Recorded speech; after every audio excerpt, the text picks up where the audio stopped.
जय श्री राम। आप सभी को आइए सुनते हैं देवउठनी एकादशी की व्रत कथा। कथा के अनुसार एक राजा के राज्य में सभी लोग एकादशी का व्रत रखते थे। प्रजा तथा नौकरों चाकरों से लेकर पशुओं तक को एकादशी के दिन अन्न नहीं दिया जाता था। एक दिन किसी दूसरे राज्य का एक व्यक्ति राजा के पास आकर बोला, महाराज कृपा करके मुझे नौकरी पर रख लें।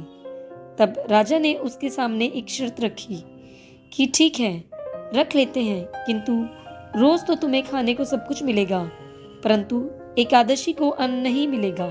उस व्यक्ति ने उस समय हाँ कर दी, परंतु एकादशी के दिन जब उसे फलाहार का सामान दिया गया तो वह राजा के सामने जाकर गिड़गिड़ाने लगा, महाराज इससे मेरा पेट नहीं भरेगा, मैं तो भूखा ही मर जाऊंगा, मुझे कृपा करके अन्न दे दीजिए। राजा ने उसे शर्त की बात याद दिलाई, परंतु वह अन्न छोड़ने को राजी नहीं हुआ। तब राजा ने उसे आटा दाल चावल आदि दे दिए। वह व्यक्ति नित्य की तरह नदी पर पहुंचा और स्नान कर भोजन पकाने लगा। जब भोजन बन गया तो वह भगवान को बुलाने लगा, आओ भगवान, भोजन तैयार है। उसके बुलाने पर पीताम्बर धारण किए भगवान चतुर्भुज रूप में आ पहुंचे तथा प्रेम से उसके साथ भोजन करने लगे। भोजन आदि करके भगवान अंतर्ध्यान हो गए तथा वह अपने काम पर चला गया।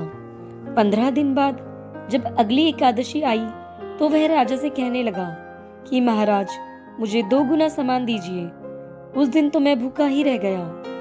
राजा ने कारण पूछा तो उसने बताया कि हमारे साथ भगवान भी खाते हैं, इसीलिए हम दोनों के लिए यह सामान पूरा नहीं होता। यह सुनकर राजा को बड़ा आश्चर्य हुआ। वह बोला, मैं नहीं मान सकता कि भगवान तुम्हारे साथ खाते हैं। मैं तो इतने व्रत रखता हूँ, पूजा करता हूँ, पर भगवान ने मुझे कभी दर्शन नहीं दिए। राजा की बात सुनकर वह बोला, महाराज यदि विश्वास ना हो तो साथ चलकर देख ले।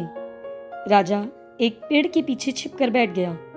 उस व्यक्ति ने भोजन बनाया तथा भगवान को शाम तक पुकारता रहा, परंतु भगवान ना आए। अंत में उसने कहा, हे भगवान, यदि आप नहीं आए तो मैं नदी में कूदकर प्राण त्याग दूंगा।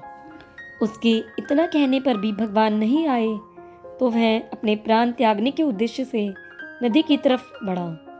प्राण त्यागने का उसका दृढ़ इरादा जानकर शीघ्र ही भगवान ने प्रकट होकर उसे रोक लिया और साथ बैठकर भोजन करने लगे।